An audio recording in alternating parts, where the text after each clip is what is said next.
The ceiling tiles in the hospital recovery wing had these tiny, irregular holes in them. I know because I stared at them for 3 solid hours while the anesthesia slowly wore off. The pain was exactly what you would expect when you are 69 years old, and a surgeon has just removed a major organ from your body. It was a heavy, burning ache that radiated through my entire left side with every single breath. But honestly, I did not mind the physical pain. Not one bit. The pain meant the surgery was over. The pain meant my part of the job was finally done. Before I tell you how I ended up in this bed, let me know in the comments where in the world you are listening from today. I always find it comforting to know where this community is tuning in from. My name is Leonard. Right now, I am lying here hooked up to monitors that beep in a slow, rhythmic hum. The nurse assigned to my room is a young woman named Sarah. She has kind eyes and a gentle touch whenever she adjusts my IV pole. Earlier, she was looking over my medical chart. She looked at the papers. Then she looked down at me, and I could see the confusion on her face. Finally, she could not hold it in. She asked me why a man my age would volunteer for such a massive surgery just to give a kidney away, especially to a man who did not share a single drop of my blood. I gave her a tired smile. I did not have the breath for a long explanation. I just told her that sometimes you have to cut the power to your own life to keep someone else from going totally dark. I made my living as an electrician for 40 years. I spent my adult life pulling wire, checking circuits, and making sure strangers had light in their living rooms. You learn a fundamental truth when your hands are always buried inside walls. You learn that a broken connection does not always announce itself with sparks. Most of the time, it fails quietly. You can spend your whole life making sure everything is perfectly wired for the rest of the world, only to realize your own home is the one swallowed by the shadows. That was my family, or at least, the family I sacrificed everything to build. Sarah patted my shoulder and told me to get some rest. But sleep was the last thing on my mind. Lying in that freezing room, my mind drifted backward. It drifted back exactly 30 years. Back to the very first time I realized that no matter how hard I tried to repair the circuit, the connection was dead. It went all the way back to when my stepson Justin was just 6 years old. 30 years is a long time to keep a circuit open, hoping the current will eventually flow. In my line of work, when you install a new electrical panel, you expect resistance. You prepare for it. You ground the wires. You check your connections. And you wait for the spark to settle into a steady, reliable hum. But human beings are not made of copper and plastic. They do not follow the laws of physics. Sometimes, no matter how perfectly you build the connection, the other side simply refuses to receive the power. When I married his mother 30 years ago, Justin was exactly 6 years old. He was a small, defensive kid with a permanent scowl and eyes that were always looking past me, searching for someone else. I knew it was not going to be easy. I was a practical man. I did not expect him to run into my arms and call me dad on the first day. I figured trust was like a house being built from the ground up. You lay the foundation. You put in the framing. You run the wires. And eventually, it becomes a home. But Justin had already decided what I was. I was an intruder. I was the man taking up space in the house where his real father was supposed to be. His biological father was a man named Richard. If I was a steady, boring baseline current, Richard was a massive power surge. He was bright. He was dangerous. And he never lasted long. Richard would show up maybe 2 times a year, usually unannounced. He drove a sports car that cost more than my entire house. And he wore imported Italian leather shoes that clicked sharply against our cheap linoleum kitchen floor. He smelled of expensive cologne and airport lounges. Every time Richard walked through the door, Justin would completely light up. The boy would practically vibrate with excitement. Richard would sweep in, hand him a massive, Expensive toy, usually something loud, flashy, and requiring expensive batteries, and make a grand promise. I remember one specific Tuesday evening. Justin was 7. Richard showed up with a complicated remote control helicopter. It was a beautiful machine. Richard knelt down, handed the box to Justin, and said, "Next month, buddy, you and me are taking a real trip. We are going to Disney. Just the two of us. I promise." I was standing in the kitchen, wiping grease off my hands with a rag. Richard looked over Justin's head and made direct eye contact with me. He had this small, arrogant smirk on his face. He looked at my worn-out flannel shirt. He looked at my steel toe-work boots covered in drywall dust. And then he looked back at his son. He genuinely believed he had won. He mistook his ability to buy a moment of joy for actual fatherhood. He thought that because he could swoop in and be the hero for 20 minutes, he had completely neutralized my presence. He enjoyed the power of making me look small in my own home. 45 minutes later, Richard was gone. And 3 weeks later, when the day of the promised Disney trip arrived, the phone did not ring. Richard did not show up. Justin sat on the front porch for 6 straight hours, staring at the driveway. He did not cry. He just sat there, clutching that remote control helicopter, his knuckles turning totally white. I did not try to give him a life lesson. I did not try to tell him that his father was unreliable. I simply went out to the porch, sat down next to him on the cold concrete, and waited. Eventually, he tried to fly the helicopter, but because he was angry, he crashed it straight into the oak tree in our front yard. The plastic rotor snapped. The wires pulled loose from the circuit board. The toy was completely dead. Justin finally broke down and cried. He threw the controller into the grass and ran upstairs to his bedroom, slamming the door. That night, after the house went completely quiet, I took the broken helicopter into my garage. I turned on my desk lamp. I heated up my soldering iron. The smell of melting rosin core and warm copper filled the cold air. I spent 3 hours painstakingly reattaching the microscopic wires, reinforcing the plastic shell with epoxy, and replacing the blown fuses. I made sure every single connection was completely solid. The next morning, I left the fully repaired helicopter on the kitchen table right next to his cereal bowl. When Justin came downstairs, he saw it. He picked it up. He turned on the switch, and the rotors spun perfectly. He looked at me. I was pouring a cup of black coffee, waiting for that bridge to finally be built. I was waiting for just a simple nod. Instead, Justin held the toy tight against his chest, looked me dead in the eye, and said, "My dad bought the expensive one. It fixes itself. You just got in the way." He took the toy and walked into the living room. I did not raise my voice. I did not point out the solder burns on my fingers. I did not demand respect. I simply drank my coffee and went to work. I pulled heavy commercial wire for 12 hours that day, standing in freezing water in a half-finished basement, earning the money that would pay for Justin's winter coat and his school lunches. That became the pattern for the next 10 years of our lives. Richard provided the flashes of light. I provided the invisible infrastructure that kept the house from freezing over. When Justin was 9, he wanted a specific mountain bike. Richard promised to buy it for his birthday. Richard did not deliver. So, I picked up 3 extra weekend shifts at a commercial construction site. I bought the exact bike he wanted. I left it in the driveway with a bow on it. When Justin saw it, he was ecstatic.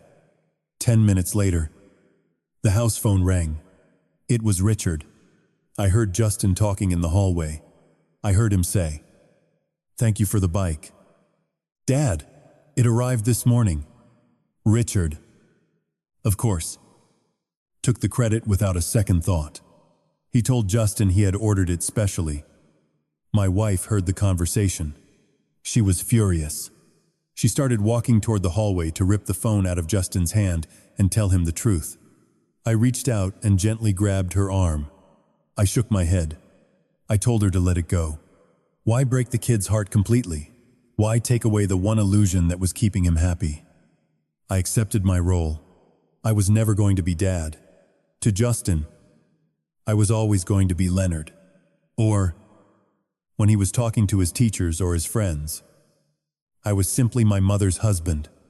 I became the man who fixed the leaks, paid the mortgage, and kept the lights on. Completely ignored until something broke and they needed me to fix it again. I thought that was the worst it could get. I thought the quiet disrespect of a child was the hardest thing I would have to endure. I had absolutely no idea what was waiting for me when that little boy grew up, put on a uniform, and decided he was completely better than the man who built the floor he walked on. By the time Justin turned 16, that quiet disrespect had hardened into something much more dangerous. It turned into absolute, unearned arrogance. When you are raising a teenager, you expect a certain amount of friction, but Justin was different. He walked around our house with a permanent chip on his shoulder, acting as if the very walls he slept inside were an insult to his potential. He started hanging out with an older crowd, boys who drove fast cars their parents paid for, kids who thought breaking things was a substitute for having a personality. One Friday night in late November, the phone rang at 2 in the morning. It was the county sheriff's department. Justin and 3 older boys had been caught trespassing and vandalizing a massive commercial warehouse on the east side of town. They had broken windows, damaged expensive equipment, and made an absolute mess. I drove to the station alone. His mother was too hysterical to get in the truck. When I walked into that cold, sterile precinct, I saw Justin sitting on a metal bench. He was trying his best to look tough, to look like he did not care. But his hands were shaking. The deputies told me the owner of the warehouse was a hardline local businessman. He was absolutely furious and planning to press felony charges for the property damage. A felony charge at 16 years old. It would be a permanent stain. It would immediately disqualify him from getting into the police academy, which was the only future he had been talking about since he was 14. I did not yell at Justin. I drove him home in absolute silence. The next morning, I woke up at 5. I put on my work boots. I drove to the warehouse owner's office. I knew the man through the local contractors union. He was a tough, uncompromising guy, but he respected hard work. I sat in his office, took off my hard hat, and I looked him dead in the eye. I asked him to calculate the exact cost of the damages. Every single broken window, every scratched machine. It came out to $4,500. I drove straight to my bank. I withdrew my entire emergency savings fund, money I had been putting away $20 at a time for 5 years.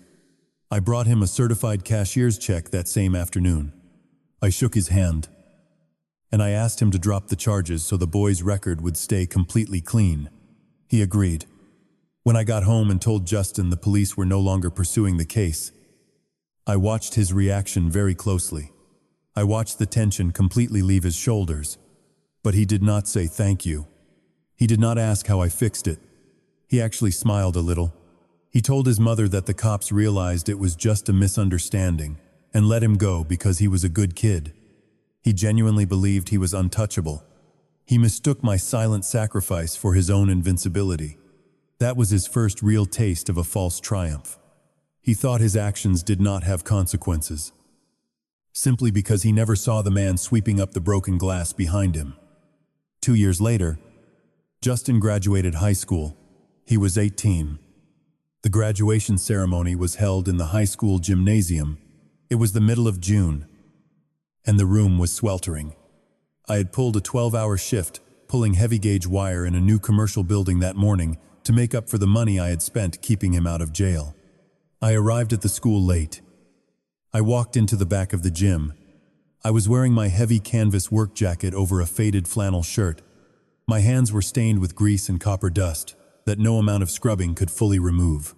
My steel toe boots left faint dusty tracks on the polished wood floor. I looked toward the front row, and of course, Richard was there. Richard had flown in the night before. He was wearing a tailored charcoal gray suit, a crisp white shirt, and a silk tee. He was sitting in the reserved seating section right up by the stage, looking like a wealthy investor, gracing the town with his presence. I did not walk down the aisle.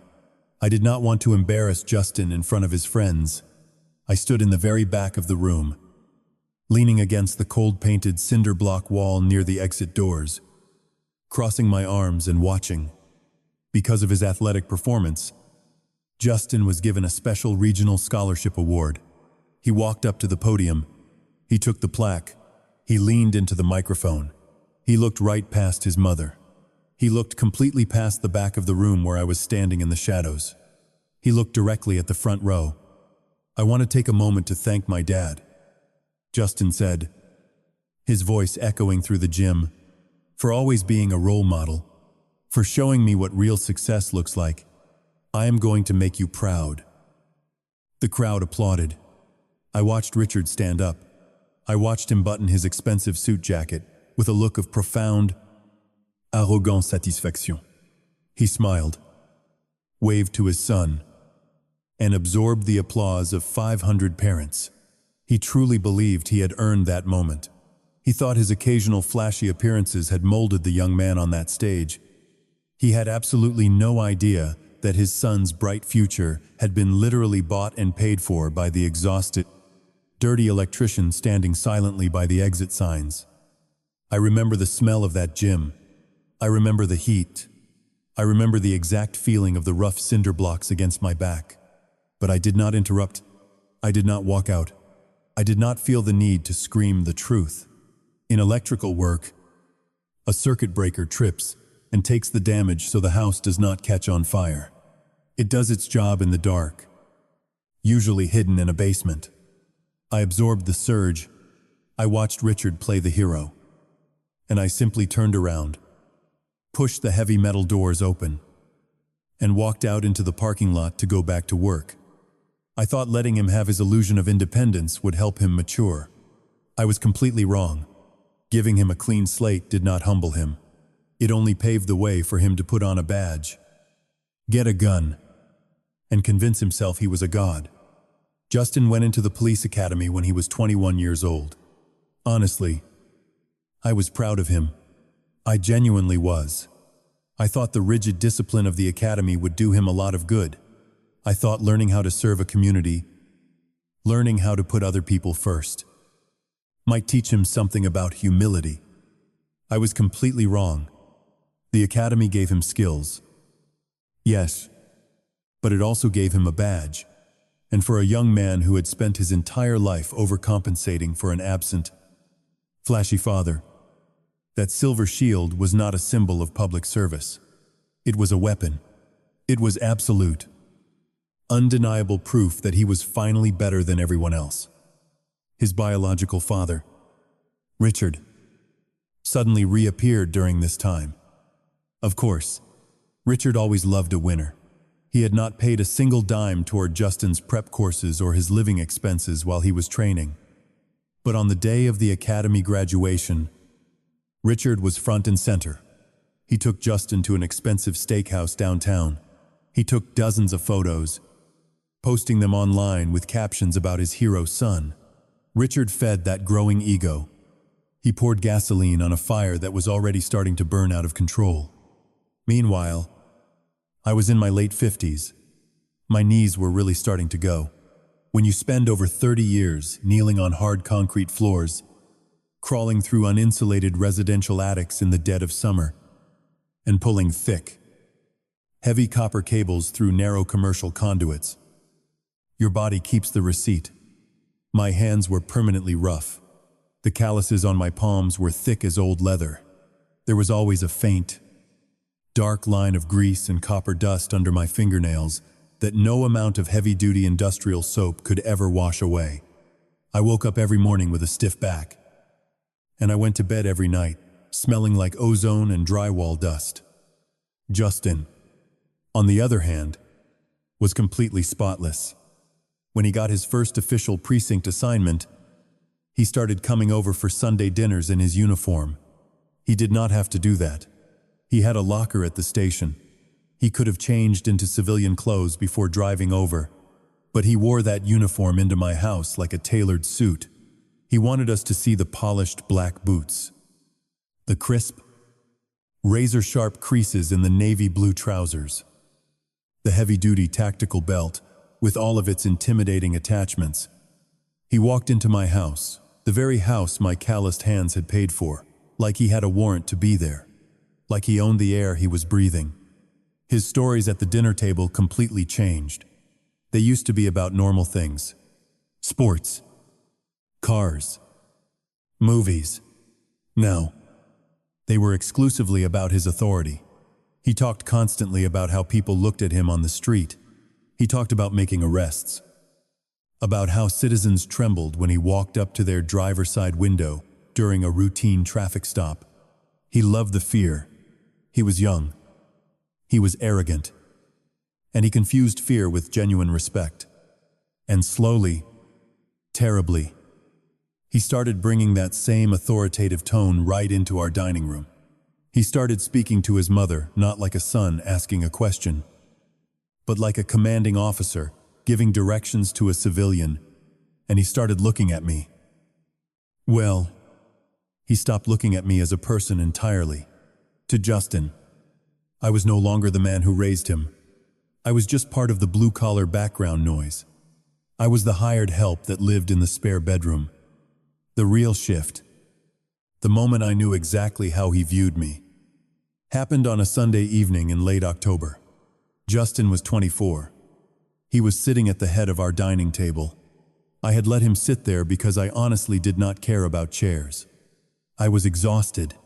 I had just worked a brutal 14-hour emergency shift at a commercial meat packing plant, trying to replace a blown main breaker panel before $200,000 worth of frozen inventory spoiled. My shoulders were screaming. My hands were cramping so badly I could barely hold my fork. I was eating my roast beef in absolute silence, just profoundly grateful to be sitting down in a warm room. Justin was talking about a local contractor he had pulled over that afternoon. The guy was driving a rusted-out work van. Looked like he hadn't showered in 3 days. Justin said, laughing mockingly, before taking a slow sip of his ice water. He actually tried to argue with me about the speeding ticket. These blue-collar guys, they spend their whole pathetic lives taking orders from bosses who barely know their names. They make their hourly wage. They get their hands dirty. And the second they get a little pushback from real authority, they think they know the law. He paused, shaking his head. It is pathetic. Really. No ambition. Just punching a clock and fixing toilets until they die. They have no idea how the real world operates. My wife stopped cutting her meat. Her knife clinked sharply against the porcelain plate. The dining room went completely, suffocatingly silent. She looked at Justin with wide eyes. And then she looked across the table at me with this panicked, fearful expression. Justin did not even blink. He took another deliberate bite of his potatoes, chewing slowly, looking right across the table directly into my eyes. He was waiting. I knew exactly what he was doing. He was waiting for me to snap. He wanted me to yell. He wanted me to demand respect so that he could use his shiny new badge, his uniform, and his inflated identity to crush me in my own home. He wanted to prove, once and for all, that he was the superior man in the room. In electrical engineering, we use a vital component called a grounding wire. It is arguably the most important part of any electrical circuit. When there is a massive, unexpected surge of dangerous power like a lightning strike or a sudden short circuit, the grounding wire takes that violent, volatile energy and channels it safely deep into the earth. It absorbs the lethal shock so the house does not catch on fire. I sat there. I looked at Justin. I looked at his perfectly pressed uniform. I looked at the shiny silver badge pinned to his chest. I looked at his clean, soft hands holding his fork. And I grounded the current. I did not raise my voice. I did not slam my fist on the heavy oak table. I did not remind him that my dirty, to pathetic blue-collar hands had paid for the food he was currently swallowing, or the roof over his head, or the $4,500 legal bribe that kept his juvenile record completely clean so he could even wear that uniform in the first place. I simply picked up my cloth napkin.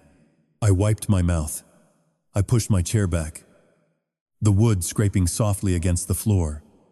It sounds like you had a very long day on patrol. Justin, I said quietly, my voice utterly devoid of any anger.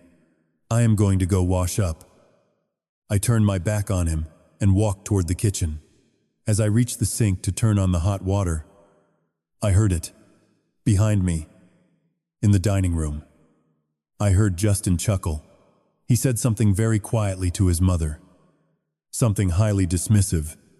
He mistook my silence for surrender. There was a visible, profound relief in his posture. He believed, with the same arrogant certainty that defined his entire existence, that he had won. He truly believed that because I did not fight back, I had accepted my place as his inferior. He thought he had completely asserted his dominance. He had absolutely no idea that I was not submitting. I was simply letting him build his own glass house. And glass, as any experienced tradesman will tell you, is incredibly fragile when the pressure finally shifts. 4 years after that dinner, Justin turned 28. He was an established officer by then, well-liked in his precinct, and completely consumed by his own image. That was the year he decided to get married. He was engaged to a young woman named Chloe. Chloe was a nice enough girl, but she came from a very different world than the one Justin grew up in. Her father owned a chain of very successful luxury car dealerships across the state. They lived in a gated community. They took vacations to Europe every summer. Justin was absolutely desperate to fit into her world. He wanted her family and his fellow police officers to look at him and see a man of absolute authority and high status. Naturally, the wedding was going to be massive. Chloe's parents were paying for the bride's side, but the groom's family was expected to cover the rehearsal dinner, the open bar, and the venue rental. It was a staggering amount of money. During the engagement party, Richard made a grand, sweeping announcement in front of Chloe's wealthy parents. He stood up, raised his glass of imported champagne, and proudly declared that he was taking care of the groom's entire financial obligation. He promised to cover the massive venue fee. Justin looked at his biological father with pure, unfiltered worship. Chloe's parents nodded in quiet approval. I just stood in the back of the room, holding my club soda, knowing exactly how this circuit was going to fail. 3 weeks before the wedding, the venue demanded the final payment. It was $32,000. The phone rang on a Tuesday evening. Justin answered it in our kitchen. I watched all the color completely drain from his face. It was Richard. Suddenly, his assets were tied up in a complex investment. He was having a temporary cash flow issue. He told Justin he could not send the money, not a single dime of it. Justin hung up the phone and looked like he was going to be sick. If that payment did not clear by Friday, the venue was going to cancel the reservation. 250 guests would have nowhere to go. Justin would have to look his wealthy future father-in-law in the eye and admit his family was entirely broke. His absolute worst nightmare was about to come true. He was going to look weak. His mother started crying. Justin just paced the kitchen floor, his hands pulling at his hair, muttering about how he was going to ruin Chloe's dream wedding. I did not say a word. I simply walked out to my truck. I drove down to my local bank branch. I sat in a small, quiet office with a manager I had known for 15 years. I signed the paperwork to withdraw $32,000 from my retirement savings. It was a massive hit. It was money I had broken my back for, pulling heavy gauge wire through freezing commercial buildings for decades. I requested a certified cashier's check. I did not hand the check to Justin. I knew his pride would never allow him to accept that kind of rescue from a man he considered completely beneath him. So, I drove directly to the country club. I handed the check to the event coordinator. I told her to mark the groom's balance as paid in full. And I specifically asked her to tell Justin that Richard had wired the money at the last minute. I protected his ego. I absorbed the massive financial blow so that his perfect day, polished world would not collapse. The day of the wedding was spectacular. It was an unseasonably warm Saturday in early May. The venue was a historic estate surrounded by acres of manicured gardens. There were crystal chandeliers hanging from the ceiling of the grand tent. The tables were covered in heavy silk linens. I wore a dark charcoal suit I had bought off the rack 12 years earlier. It was clean. It was pressed. But it did not fit like the custom-tailored tuxedos walking around the room. I sat at the head table because my wife insisted, but I felt completely invisible. My hands, rough and permanently scarred from decades of electrical work, looked entirely out of place holding the delicate crystal water goblet. Richard, of course, arrived looking like a movie star. He wore a rented designer tuxedo. He walked around the room shaking hands, laughing loudly, and accepting the quiet admiration of Chloe's wealthy family. He played the role of the generous, successful patriarch perfectly. He knew he had not paid for a single chair in that room, but he also knew I would never expose him and ruin the day. He traded on my silence. Then came the toasts. The room of 250 people went completely quiet. The clinking of silverware stopped. Dozens of uniformed police officers, local politicians, and wealthy business owners turned their attention to the front of the room. Justin stood up. He looked incredible.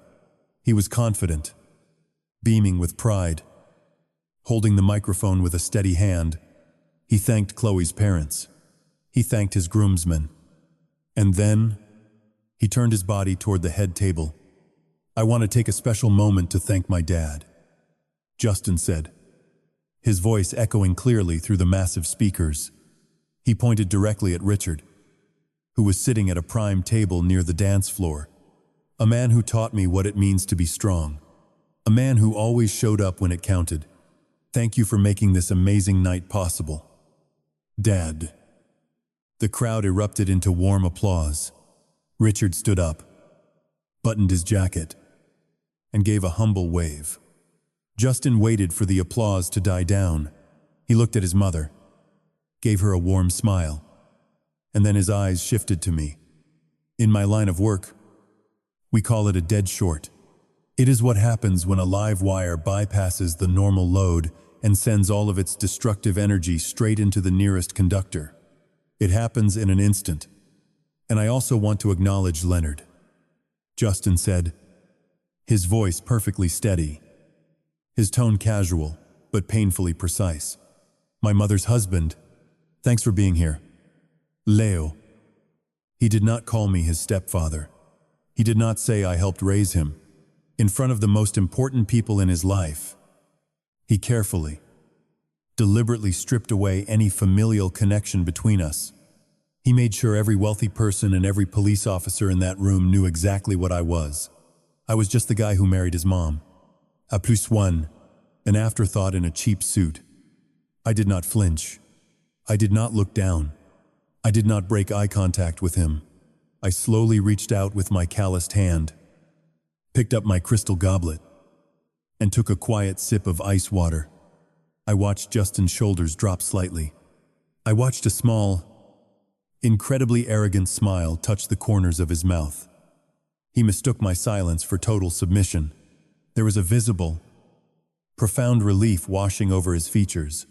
He truly believed that he had finally put me in my place. He had established his absolute dominance in front of his new, powerful family. He believed, with the same blind certainty that had defined his entire life, that he had completely won. He had absolutely no idea that the very floor he was standing on, the food his guests were eating, and the music playing in the background were entirely funded by the rough hands of the man he just publicly discarded. He thought he was untouchable. But life has a very strange way of auditing our accounts. Justin thought he was completely invincible. He did not know that a storm was coming, that no badge, no wealthy father-in-law, and no amount of arrogance could ever protect him from. In that time, Justin turned 36 years old. He did not just stay a patrol officer. He took the exams. He played the political games perfectly. And he made detective. He and Chloe bought a massive, beautiful house in a gated community, heavily subsidized by her wealthy father. Of course, to the outside world, Justin was the absolute picture of modern success. He was a respected law enforcement officer, a handsome husband, and a man who projected an aura of complete, unshakable authority. He still treated me exactly the same way. I was the silent background noise.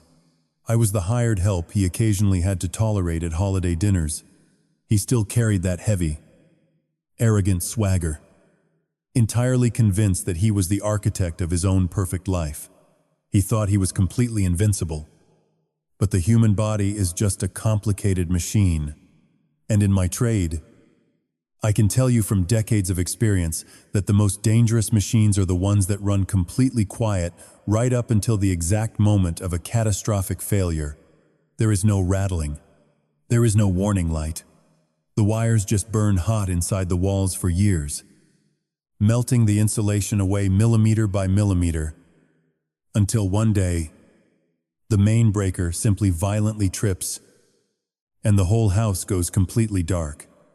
It happened on a sweltering Tuesday afternoon in late August. Justin was out on a routine call. Nothing dangerous. He was interviewing a witness outside a commercial bakery. According to his partner, Justin was standing on the sidewalk, mid-sentence, when he suddenly stopped talking. He dropped his notepad. He reached out, grabbed the brick wall of the building to steady himself, and then his eyes just rolled back in his head. He collapsed onto the concrete like a puppet with its strings completely cut. His partner thought he had been shot by a sniper. It was that sudden, but there was no blood.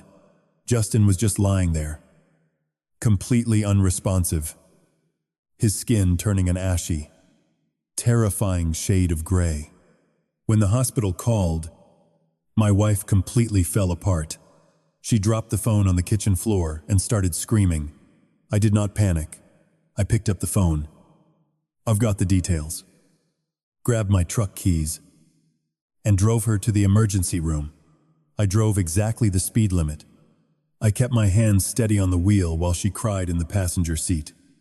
When we finally got back into the intensive care unit, the sight of him actually shocked me. For the last 15 years, I had only seen Justin as this towering, intimidating figure, a man armored in crisp uniforms, tactical belts, and absolute arrogance. But lying in that sterile hospital bed, wearing a faded cotton gown, he looked incredibly small. He was hooked up to a dozen different monitors. Intravenous lines were taped to his arms. The silver badge he loved so much was nowhere to be seen. It was just him, a failing biological machine, completely stripped of all his artificial power. A doctor walked into the room about an hour later. He was a nephrologist, a kidney specialist. He had a thick manila folder in his hands, and he did not have a reassuring smile on his face. He looked at Justin, who was barely conscious, and then he looked at my wife. I stood in the far corner of the room, near the sink, crossing my arms. I stayed completely out of the way, just watching the current shift. The doctor explained that Justin's collapse was not a heart attack or heat exhaustion. It was end-stage renal disease, total kidney failure. He explained that Justin had likely been suffering from a chronic, silent kidney issue for years, heavily exacerbated by his stressful lifestyle, high blood pressure, and a terrible diet, heavily reliant on painkillers for his workout injuries. Because Justin felt invincible, He had ignored the subtle warning signs. He skipped routine blood panels. He thought he was simply too strong to get sick. And now, both of his kidneys were functioning at less than 8% of their normal capacity. His blood was completely toxic. He was drowning from the inside out. Justin slowly blinked his eyes open. The medication was making him groggy. But he heard enough of the conversation. His survival instinct kicked in. But it was filtered through his massive ego. "Listen, Doc," Justin croaked out, his voice weak, but still carrying that demanding edge. "I run 5 miles a day. I pass the department physicals. Give me whatever pills I need to fix this. I have to be back on active duty by Monday. I am lead detective on a major case." The doctor stopped looking at his chart. He looked down at Justin with a very calm, pitying expression. It was the kind of look you give a child who does not understand that the world is on fire. "So, you are not going back on active duty by Monday," the doctor said quietly. "You are not going back on active duty at all. Not in this condition. Starting tomorrow, you are going to be hooked up to a dialysis machine for 4 hours a day, 3 days a week, just to keep you alive. That is your new full-time job, unless you get a kidney transplant. Your career on the street is completely over. You will be medically retired." I watched those words hit Justin. I watched them physically strike him. His eyes widened in absolute, unadulterated terror. He could not arrest his way out of this. He could not intimidate his own biology. He could not flash his silver badge at the failing organs inside his chest to demand compliance. The uniform, the status, the wealthy in-laws, the arrogant smirks at the dinner table, absolutely none of it mattered in that freezing hospital room. He was entirely powerless. His mother threw herself over his legs, weeping loudly, promising that they would fix it, promising that they would find a donor. Justin did not look at her, and he certainly did not look at me standing in the corner. He stared blankly at the acoustic tiles on the ceiling, his breathing shallow and panicked. Then, he slowly turned his head toward his mother. "Call my dad," Justin whispered, his voice cracking with desperation. "Call Richard. Tell him to get here. He will know what to do. He will fix this." Even now, even lying in a hospital bed with his life completely falling apart, he reached for the illusion. He reached for the flashy, unreliable power surge that had disappointed him his entire life. I did not say a word. I just stood in the shadows, listening to the rhythmic beeping of his heart monitor. I knew Richard better than anyone in that room. I knew exactly what happened when you asked a man who only cared about appearances to actually sacrifice a piece of himself.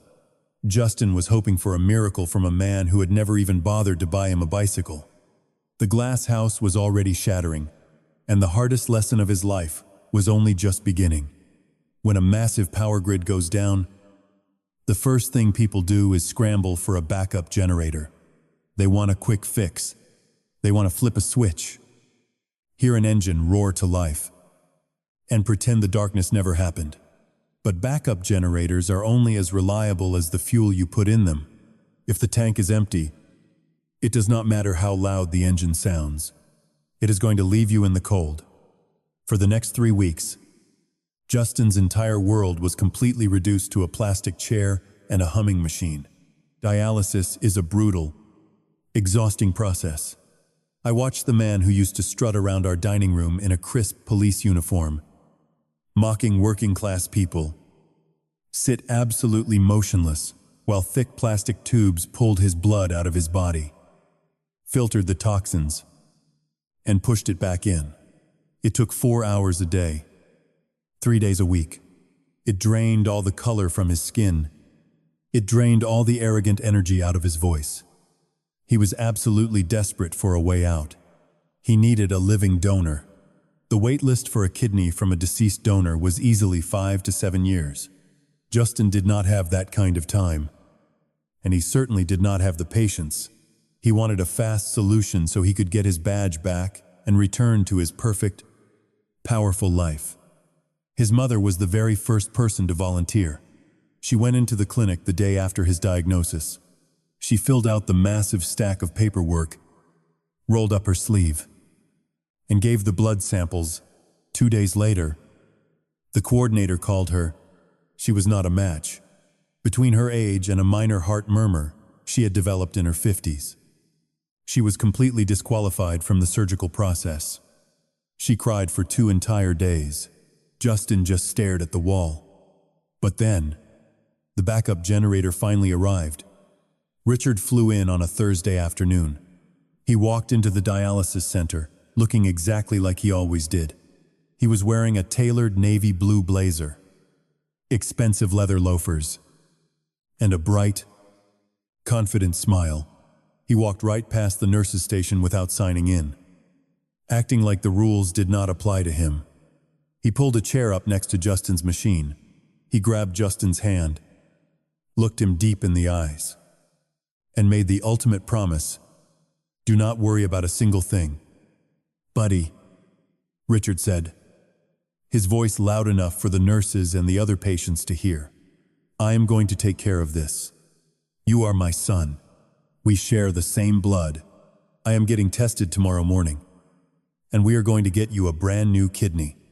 I will buy the best surgical team in the state if I have to."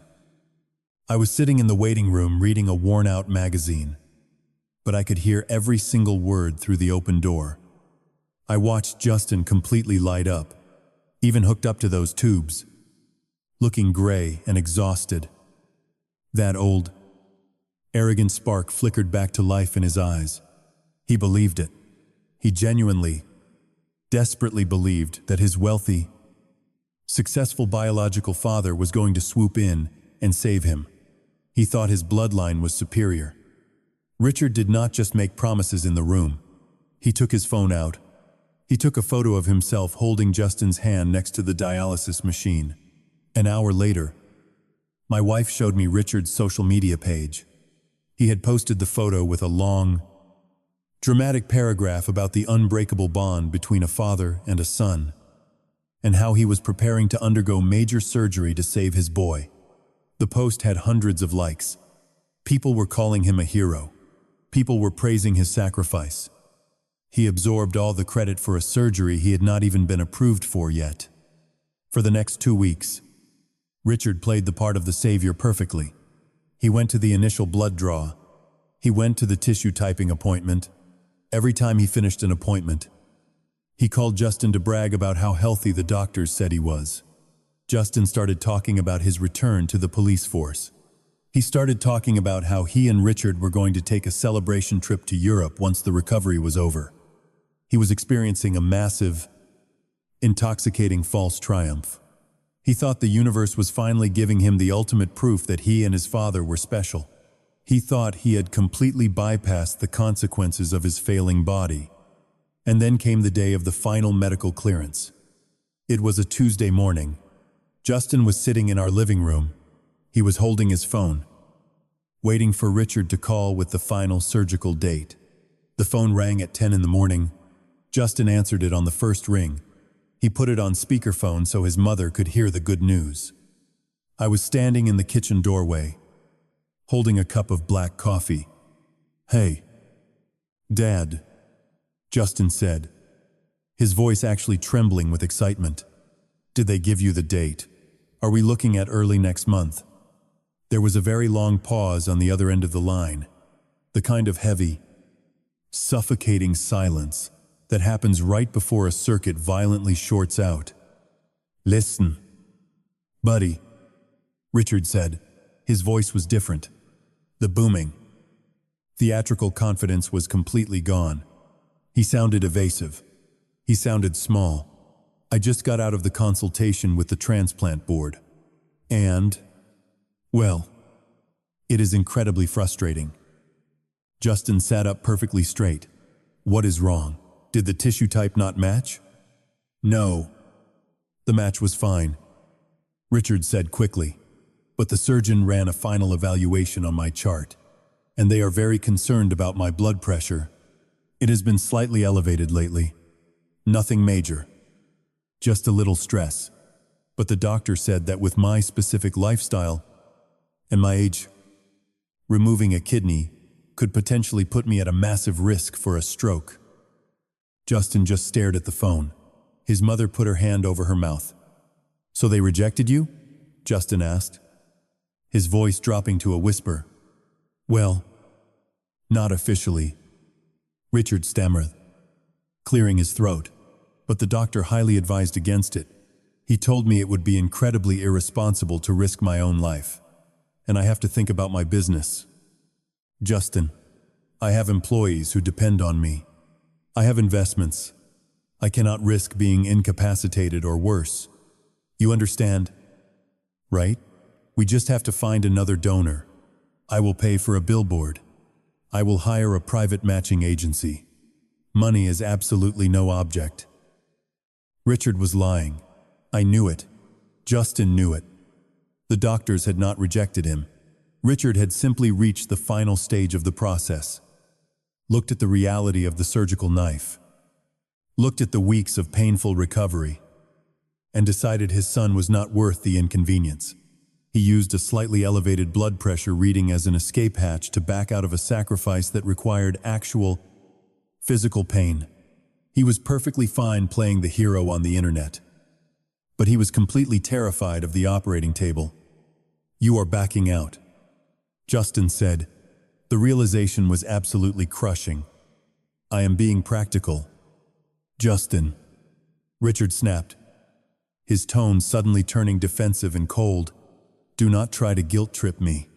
I am doing everything I can. I have to go into a meeting now. We will figure this out. I promise." The line went completely dead. Justin slowly lowered the phone to his lap. He did not yell. He did not throw the phone against the wall. He just sat there, staring blankly at the dark screen. The silence in the living room was so absolute, so heavy. You could hear the refrigerator humming in the kitchen. I watched 30 years of worship completely evaporate in 10 seconds. I watched the silver badge, the tailored uniforms, the wealthy in-laws, and the arrogant dinner table speeches all melt away into absolutely nothing. Justin finally realized that the man he had idolized his entire life, the man he had used to measure his own superiority, was nothing but a hollow, cheap plastic shell. When the power surged, the grounding wire he trusted completely snapped. His hero had just left him to die. The machine next to my hospital bed clicked, followed by a soft, rhythmic whirring sound as it automatically adjusted the fluid dripping into my arm. I did not feel smug. I did not feel a single ounce of triumph. Some men might have looked at that situation and felt a twisted sense of validation. They might have looked at the boy who publicly humiliated them at a wedding, the boy who called them pathetic for working a blue-collar job, and smiled at the irony of him being completely helpless. But I am an electrician. When you see a massive short circuit about to burn a house to the foundation, you do not stand on the lawn and congratulate yourself for knowing the wiring was bad. You grab your tools. I made a very simple, practical calculation. A human body comes with 2 kidneys. It only strictly needs one to run the baseline current. I was 69 years old. I was not running heavy machinery anymore. I was not pulling miles of commercial cable. I did not need a massive power supply for my own life. I just needed enough juice to keep the porch light on. But I knew one absolute truth. I could never, ever tell Justin what I was going to do. If I walked into that living room and offered him my kidney, his massive ego would have immediately rejected it. He would have rather drowned in his own toxic blood than owe his absolute existence to the man he called his mother's husband. Or worse, he would have accepted it. And the crushing weight of the debt would have made him hate me even more. He would have looked at me every Thanksgiving for the rest of his life and felt small. I did not want his gratitude. I did not want a parade. I just wanted to fix the broken circuit. I needed this to be completely blind. A dead drop. So, I did what I have always done my entire life. I went to work in the absolute dark on a Tuesday morning, while Justin was hooked up to a dialysis machine across town and my wife was out grocery shopping. I put on my old denim jacket. I got into my truck and I drove 55 miles north, crossing the county line to a massive university research hospital. I specifically chose a totally different medical network than the one treating Justin. I needed an absolute firewall between his doctors and mine. I walked into the transplant coordination department. The waiting room was filled with people half my age. I walked up to the reception desk and asked for the intake forms for living organ donation. A transplant coordinator named David called me into his office about an hour later. David was a sharp, clinical man in his early 40s. He looked at my driver's license. He looked at my date of birth. Then he looked at the calluses on my hands and the gray in my beard. He leaned back in his chair and raised a very skeptical eyebrow. "Mr. Hayes," David said, keeping his voice carefully neutral, "you are 69 years old. The vast majority of our living donors are in their 30s or 40s. Surgery, at your age, carries significantly higher risks of complication. Your recovery time will be much longer. And frankly, the screening process is going to be incredibly brutal." He paused, looking at my intake form again. "Furthermore, you checked the box for a non-directed, anonymous donation. You want to undergo a major, life-altering surgery to give an organ to a complete stranger. Why?" I sat there in the stiff plastic chair.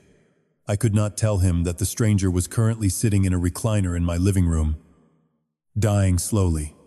I could not tell him that I was doing it for a boy who had spent 30 years pretending I did not exist.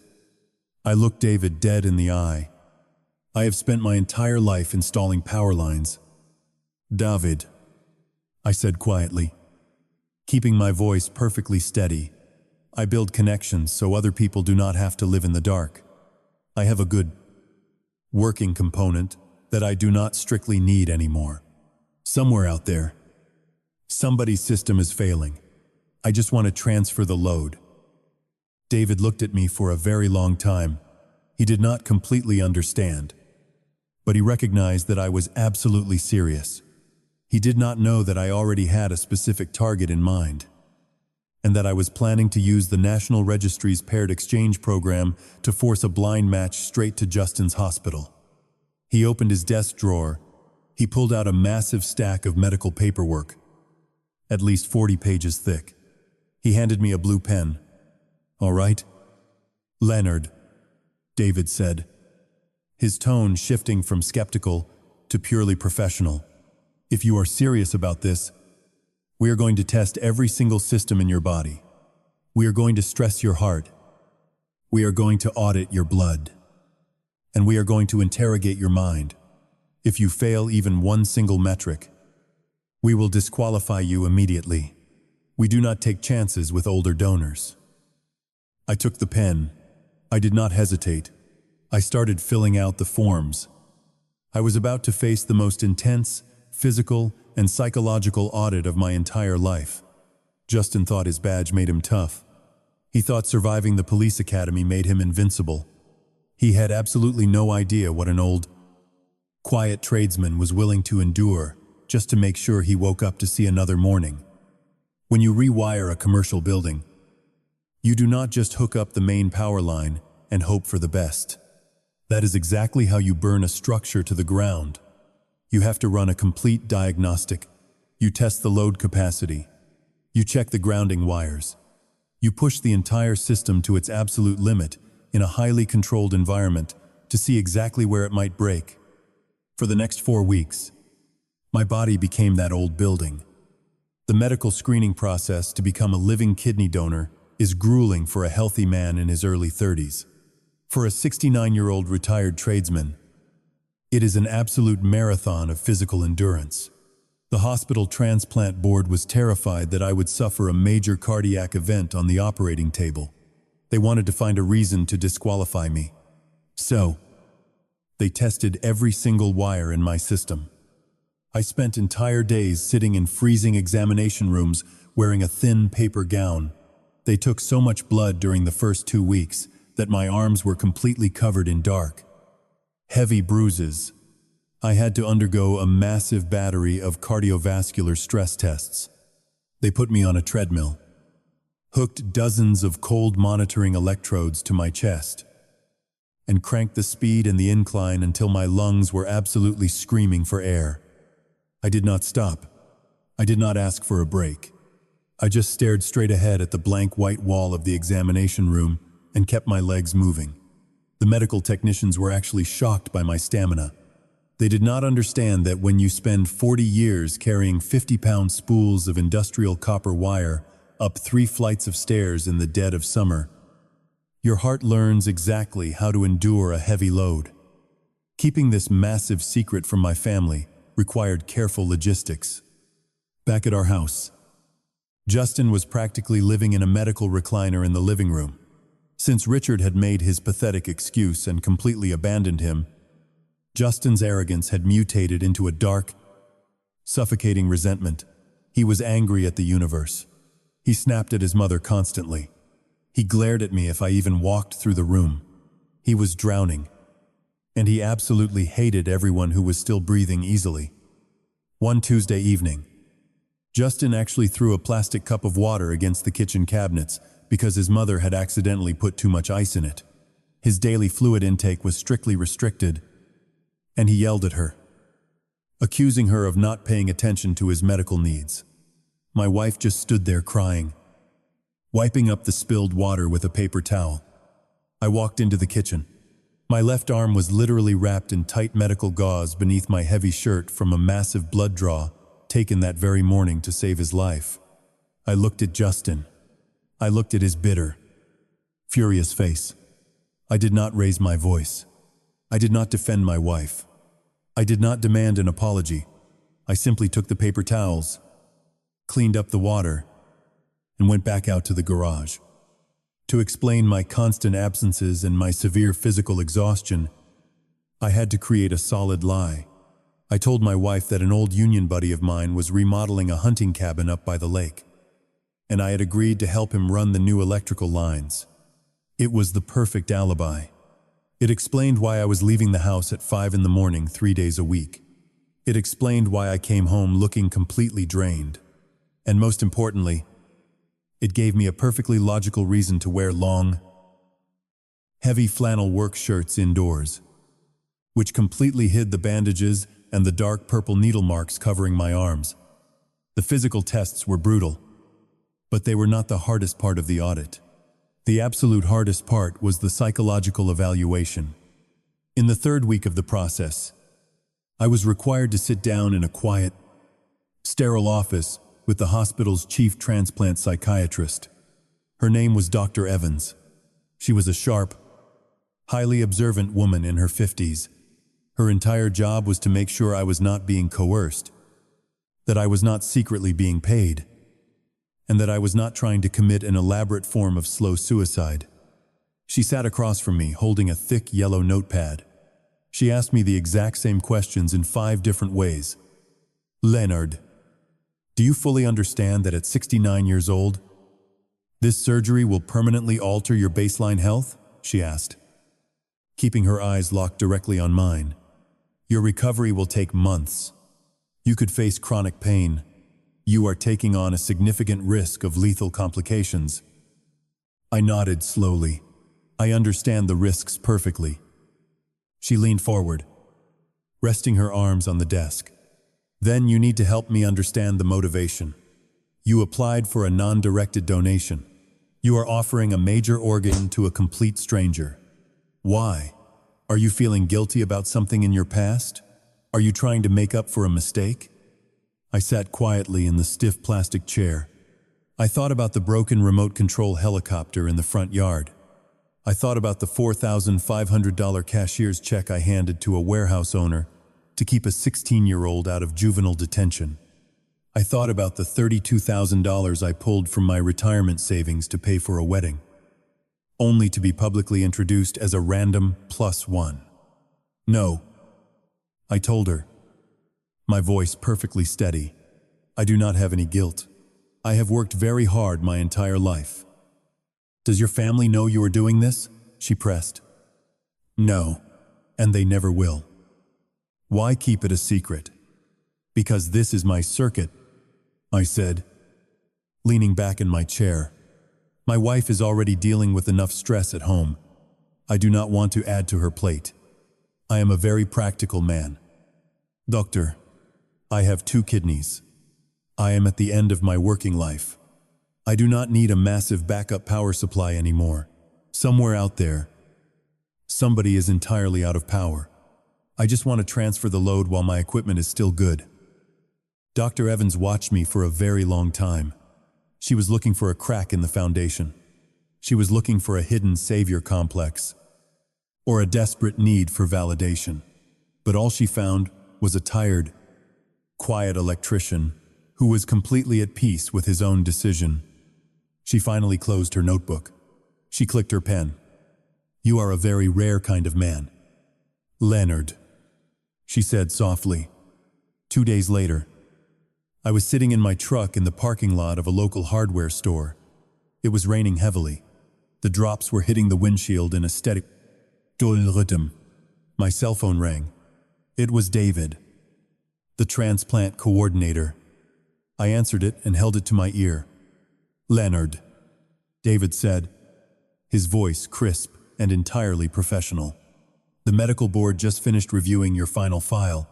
Your heart is incredibly strong. Your kidney function is exceptional for your age. And Dr. Evans officially cleared your psychological evaluation. He paused for a second, taking a breath. You are officially approved. You are in the system as an anonymous living donor. We are going to initiate the paired matching software this afternoon to find a recipient in the national database. It might take a few weeks to find a perfect genetic match. He had absolutely no idea that I did not need the national database. I had already provided them with the specific hospital network and the exact blood type parameters that would force the matching algorithm to immediately flag a certain 36-year-old police detective sitting on a dialysis machine, exactly 55 miles away. Thank you, David, I said quietly. Let me know when we have a match. I hung up the phone. I sat in the cold truck for a few minutes, just listening to the rain hitting the glass. The audit was over. The wires had been tested. The power was finally ready to be switched on. I put the truck in gear and drove home, ready to watch my stepson receive the greatest false triumph of his entire life. In electrical work, there is a very dangerous phenomenon called phantom voltage. It happens when a wire that is completely disconnected from the main power source still registers a charge on your multimeter. It looks like it is live. It looks like it has power, but it is just picking up the magnetic field from the wires running next to it. If you try to actually run a heavy appliance on it, the power immediately collapses. It is an illusion. 3 days after I got off the phone with my transplant coordinator, Justin experienced the greatest phantom voltage of his entire life. It was a Friday afternoon. The atmosphere in our house was suffocating. Justin had just returned from a brutal 4-hour dialysis session. He looked terrible. His skin was the color of wet ash. And he was completely exhausted. He collapsed into the medical recliner in the center of the living room. His heavy tactical police boots, the ones he used to stomp around my house in, were sitting entirely abandoned in the corner of the hallway, gathering dust. His wife, Chloe, had stopped coming around as much. When the money dried up and the shiny image of her powerful husband completely vanished, she suddenly had a lot of errands to run at her wealthy parents' house. Justin was completely isolated. He was marinating in his own bitter resentment. I was standing in the kitchen, wiping down the countertops with a damp rag. I was wearing my heavy canvas work shirt. My left arm was still heavily bruised from the final round of blood tests, hidden perfectly beneath the thick sleeves. At exactly 2 in the afternoon, Justin's cell phone rang. It was not a standard ringtone. It was the specific, loud chime he had assigned to his lead transplant coordinator at his hospital. He had been waiting for that exact sound for months. Justin practically scrambled to get the phone out of his pocket. His hands were visibly shaking.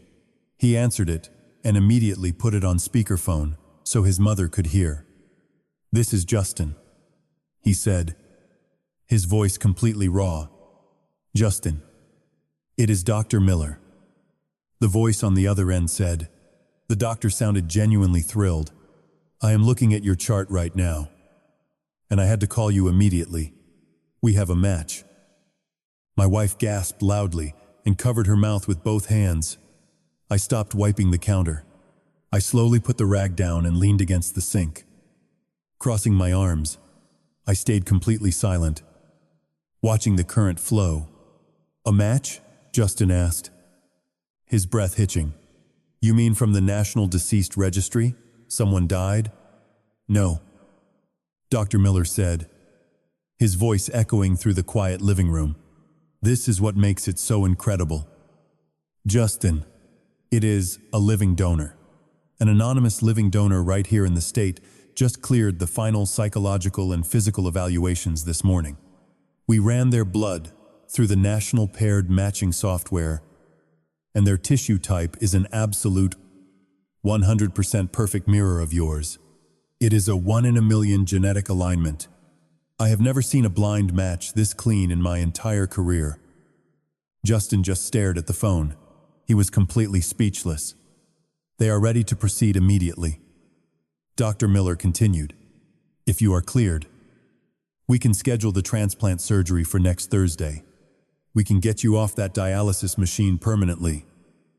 "Next Thursday," Justin repeated, his voice barely a whisper. And then, I watched it happen. I watched the phantom voltage surge through his body. I watched the exhaustion completely leave his face. He sat up straight in the recliner. The gray color in his cheeks seemed to instantly vanish, replaced by a massive flush of adrenaline. "Tell them yes," Justin said, his voice suddenly dropping back into that familiar dull, commanding police officer tone. "Tell them absolutely yes. Book the operating room." He hung up the phone. His mother ran over and threw her arms around his neck, sobbing hysterically with joy. Justin did not cry. He did not look humbled. He did not look like a man who had just been saved by the profound, unimaginable grace of a complete stranger. He looked exactly like the arrogant 24-year-old rookie cop who used to mock blue-collar workers at my dinner table. He grabbed his phone again and immediately dialed Chloe. He put it on speaker. "Chloe, pack a bag," Justin demanded the second she answered. Completely bypassing a greeting, they found a donor, a perfect 100% match. Some anonymous person in the system. The doctor said it was a 1 in a million match. "I am getting the surgery on Thursday." "Oh my God. Justin, that is amazing," Chloe said, her voice instantly sounding relieved that her husband was not going to be a disabled liability anymore. "I told you," Justin said, leaning back in his recliner, crossing his arms with this deeply unsettling, smug smile on his face. "I told you I was not going to go out like this. The universe does not just let someone like me rot in a chair. I am going to have my badge back in 6 months. I am going to be exactly where I belong." He genuinely believed it. He thought his survival was a testament to his own inherent superiority. He thought that because he was Justin Hayes, the handsome detective, the man with the wealthy in-laws, the man who wore a silver shield, the universe had simply bent the rules to accommodate his greatness. He hung up with Chloe and looked around the room. He was practically vibrating with a false, unearned triumph. Then, his eyes landed on me. I was still standing in the kitchen doorway. I was wearing my dirty work boots. My hands were heavily calloused. I looked like exactly what I was, an old, tired tradesman. Justin looked at me, and his smug smile widened just a fraction. He felt completely untouchable again. He did not need Richard anymore. He did not need his mother's tears, and he certainly did not need to tolerate the presence of the man he viewed as the absolute bottom of the social ladder. "You can head out now." "Leo," Justin said. His tone was casual, but it was dripping with absolute condescending dismissal. "I know you have that cabin remodeling project up by the lake with your union buddies. You do not have to hang around here pretending to be worried about me anymore. My real family is going to handle the recovery from here." My wife looked at Justin, a little shocked by the coldness in his voice, but she was too happy about the surgery to correct him. In that exact moment, Justin felt completely victorious. He felt like a king sitting on a brand new throne. He mistook my silence for submission. He believed, with the absolute, blind arrogance that had poisoned his entire life, that he had finally won. He thought he was completely dismissing a useless old man who had absolutely nothing to offer him. He had absolutely no idea that his entire future, his beating heart, and the very air in his lungs were currently being held in the bruised, tired hands of the man he just threw out of the room. I did not flinch. I did not raise my voice. I did not point out the irony. I simply looked at him for 3 very long seconds. I looked at the fragile, pathetic glass house. He was eagerly rebuilding right over my foundation. "All right, Justin," I said quietly, keeping my voice utterly devoid of any emotion. "I will get out of your way. Good luck on Thursday." I turned around, grabbed my truck keys off the counter, and walked out the front door into the rain. I had a lot of preparations to make, because next Thursday, the old electrician was going to the hospital to permanently cut the power to Justin's massive ego. Driving away from my house that afternoon, the rain was coming down so hard, I had to put the wipers on the highest setting. I sat in the cab of my truck, gripping the steering wheel, listening to the heavy drops hitting the metal roof. I was not angry. I was not even insulted by the way Justin had just dismissed me from my own living room. I felt a very profound, heavy sense of clarity.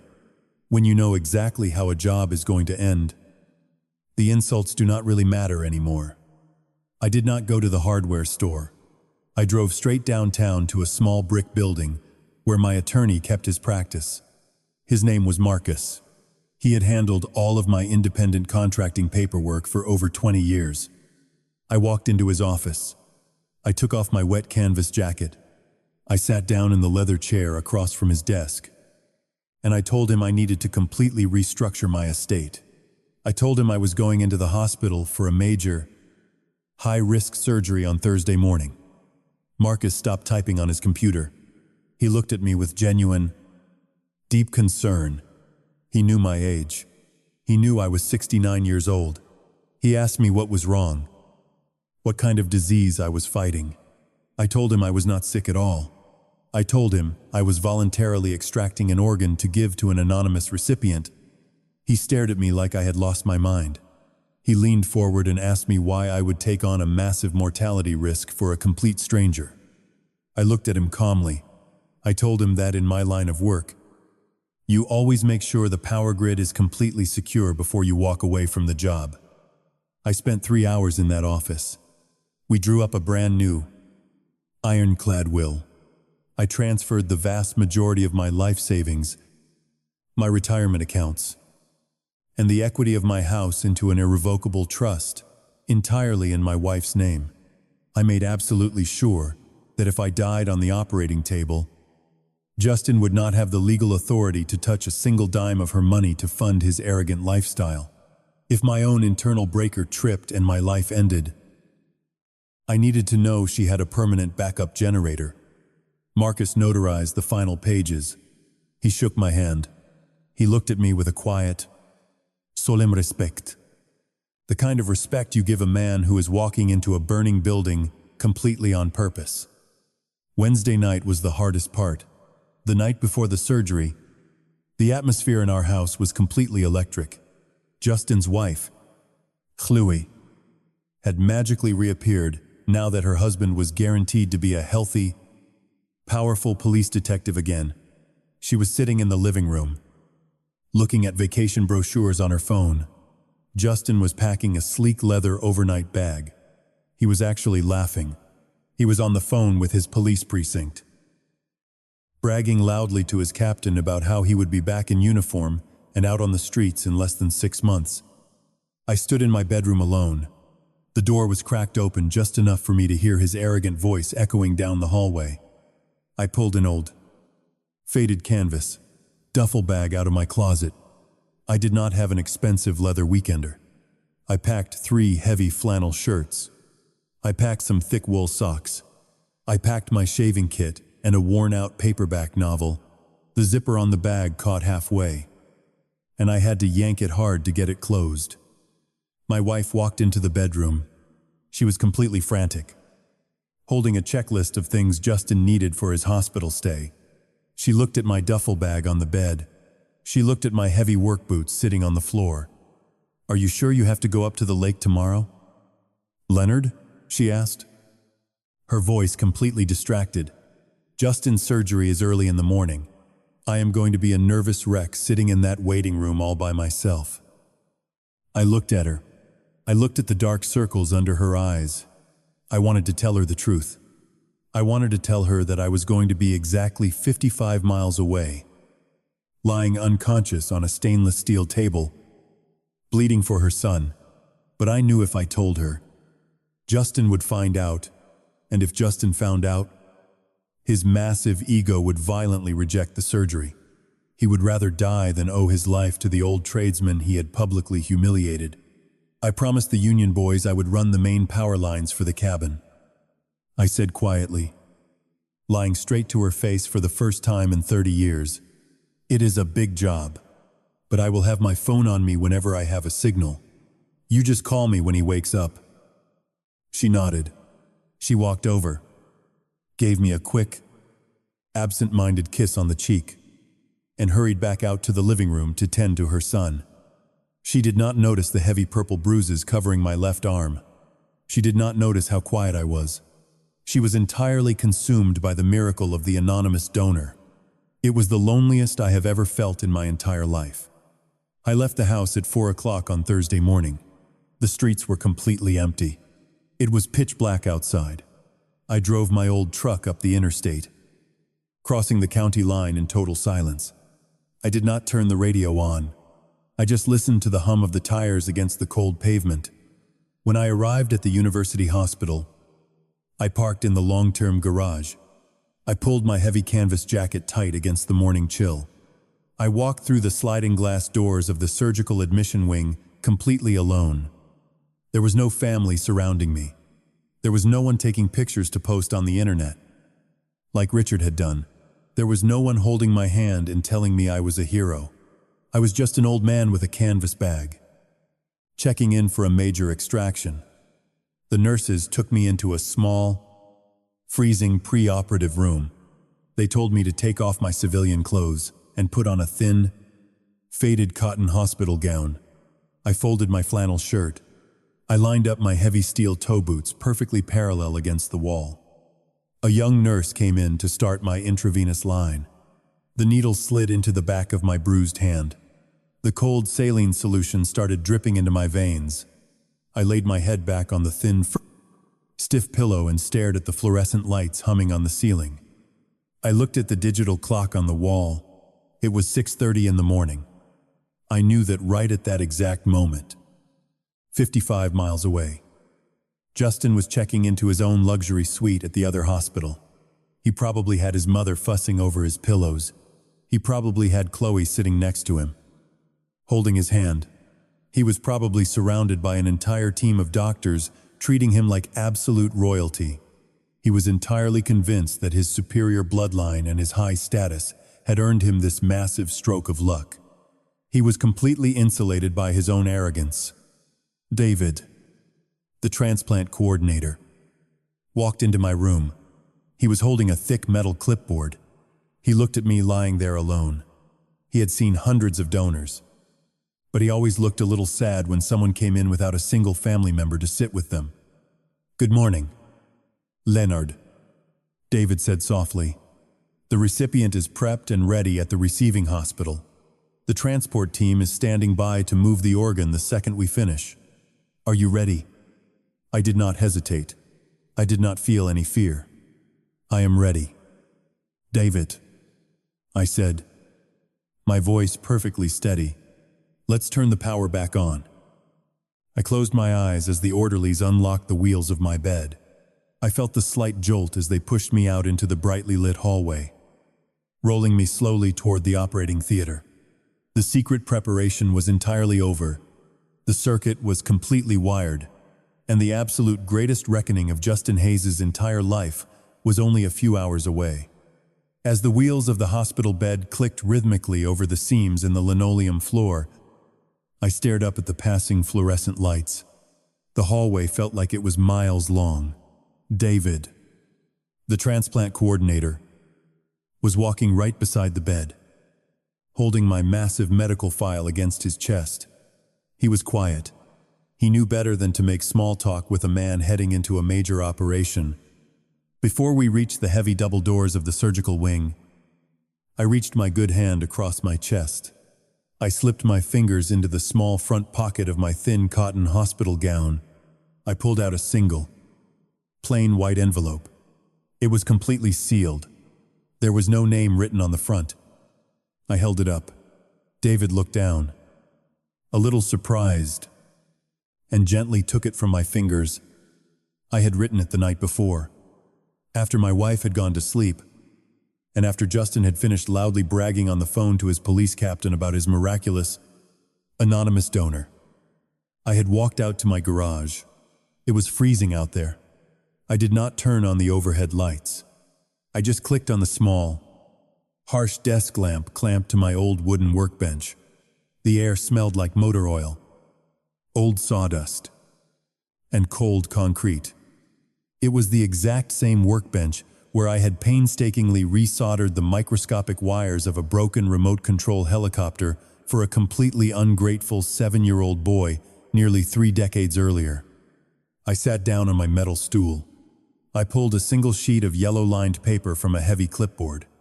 I took a black ballpoint pen out of my tool chest. I did not write a long, emotional essay. I did not write a list of grievances. I am not a writer. I am a tradesman. I only know how to deal with facts, load capacities, and raw currents. I stared at the blank paper for a very long time, listening to the wind rattle the aluminum garage door. Then, I put the pen to the paper. I wrote, Justin, in electrical work, we have a very simple rule. You can build the most expensive, beautiful house in the world. You can polish the floors and buy the best furniture. But if the main panel fails, the house goes completely dark. And all of those expensive things mean absolutely nothing. I paused. Rubbing my calloused thumb over the side of the pen, I continued writing. Your biological father gave you his name, but he refused to give you his power. Your badge gave you authority, but it could not keep your lights on. You spent 30 years looking right past me, completely convinced that I was absolutely nothing but the hired help in your mother's house. You thought you were invincible, but a circuit does not care about your ego. It only cares about the connection. I took a slow, deep breath, feeling the cold air in my lungs. I am writing this because I want you to know exactly whose power is running through your veins right now. I am the anonymous donor. I am the 1 in a million match. I went into the dark. I passed the audit. And I took the brutal physical tests that Richard was too cowardly to take. I did not do this to hear you say thank you. I did not do this to win an argument. I did it because sometimes, to keep a house from going completely dark, a man has to be willing to cut a piece of his own wire. I signed the bottom with one single word, Leonard. I folded the yellow paper in half.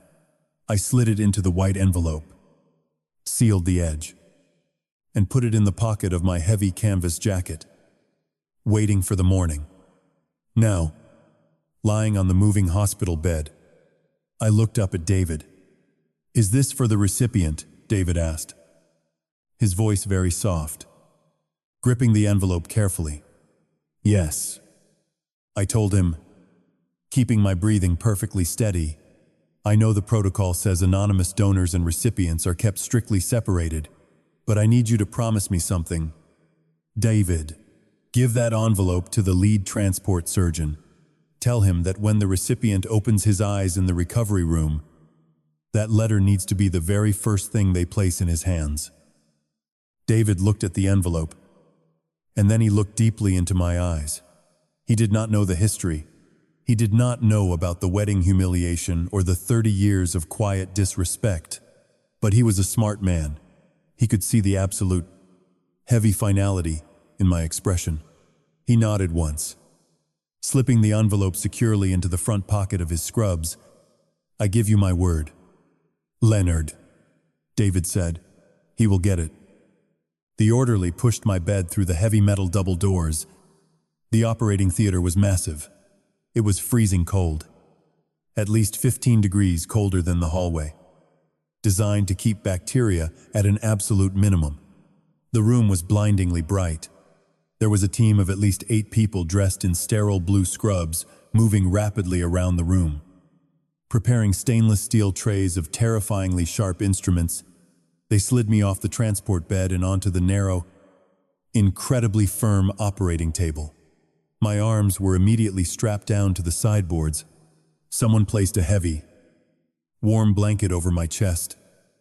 But I was still shivering, not from fear, just from the sheer, overwhelming reality of the physical space. A man in a surgical cap with kind, tired eyes stepped up directly behind my head. He was the anesthesiologist. "All right, Leonard," he said, his voice muffled behind a heavy blue surgical mask. "You are going to feel a very cold sensation moving up your arm. That is just the medication starting to work. I want you to take slow, deep breaths for me." He pressed a button on the intravenous pump. Instantly, it felt like someone had injected liquid ice directly into the veins of my left hand. The freezing current traveled rapidly up my forearm, past my elbow, and straight into my chest. It was incredibly heavy. A nurse leaned over and placed a clear plastic oxygen mask firmly over my nose and mouth. "I need you to count backward from 10 for me, Leonard," the anesthesiologist said.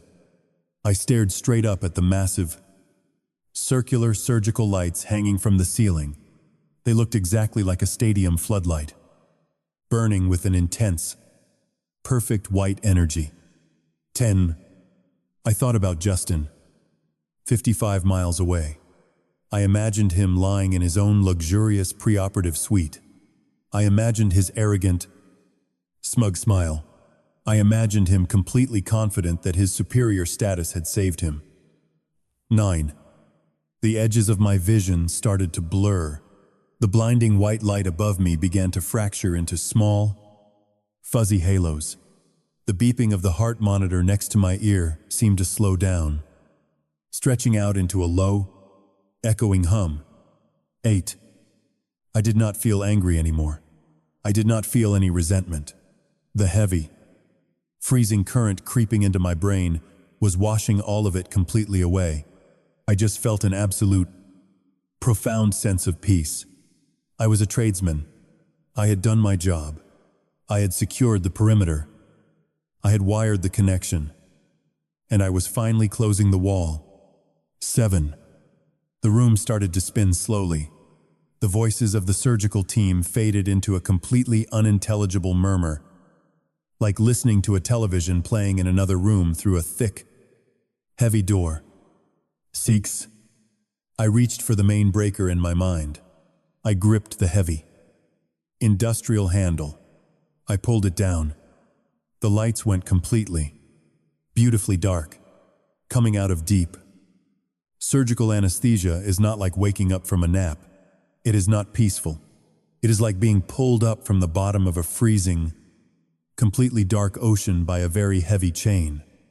I remember the exact moment the main breaker in my brain finally tried to reset.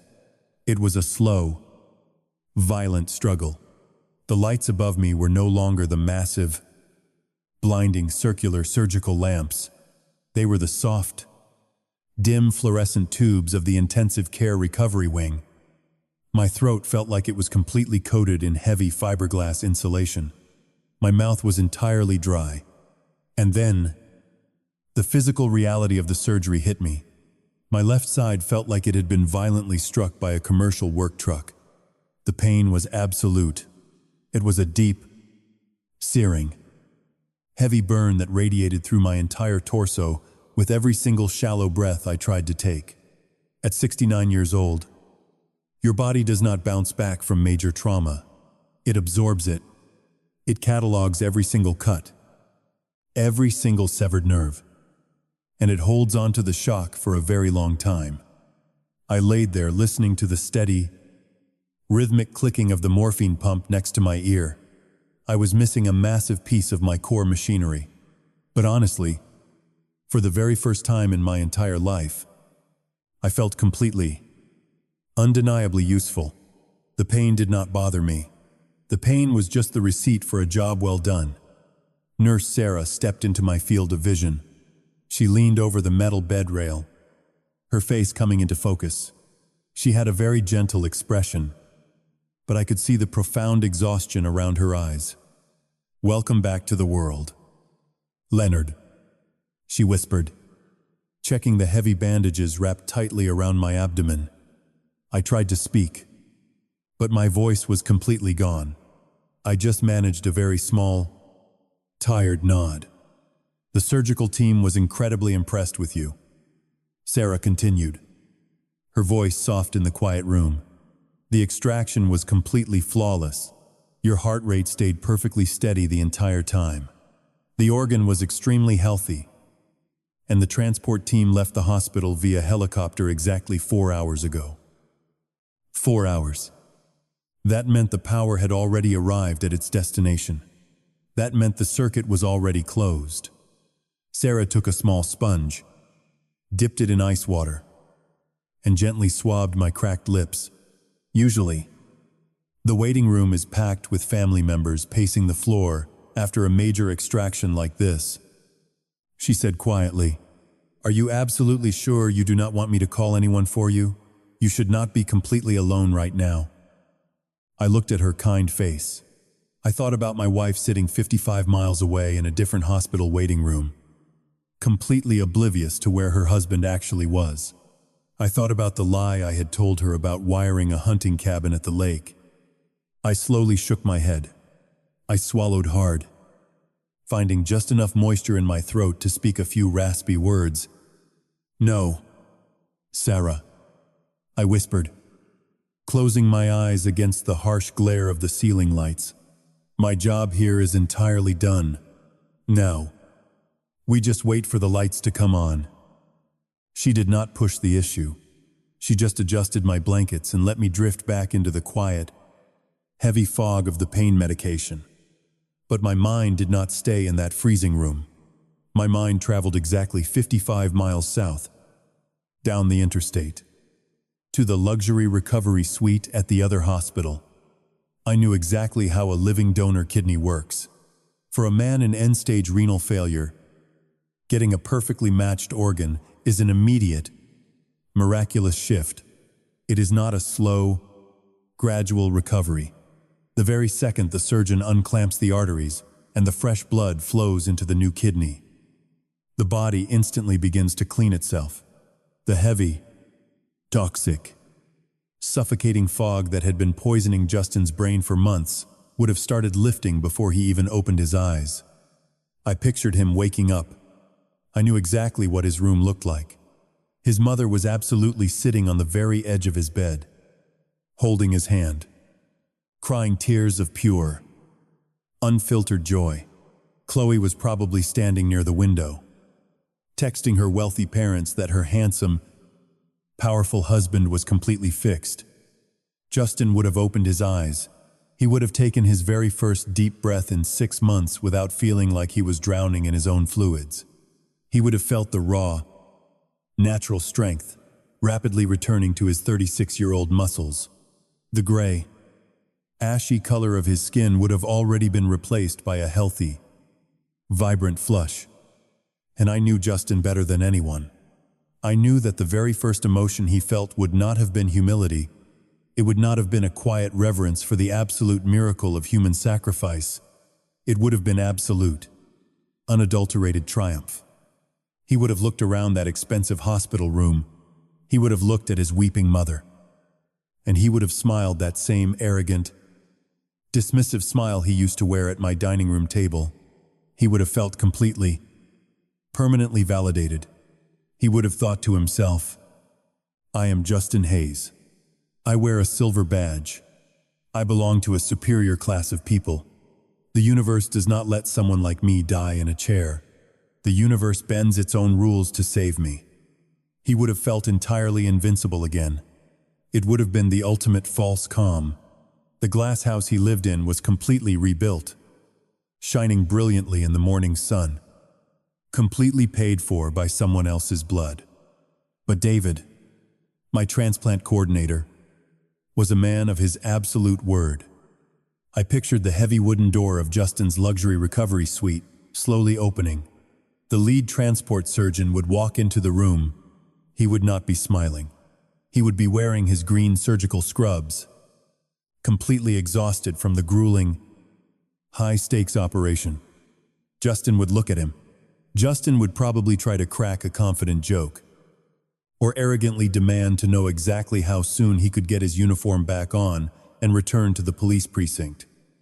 The surgeon would not laugh. He would walk directly to the side of Justin's bed. He would look at my wife. He would look at Chloe. And then he would look directly down at the arrogant detective. The surgeon would reach into the pocket of his scrubs. He would pull out a single, completely plain white envelope. The surgery was an absolute success.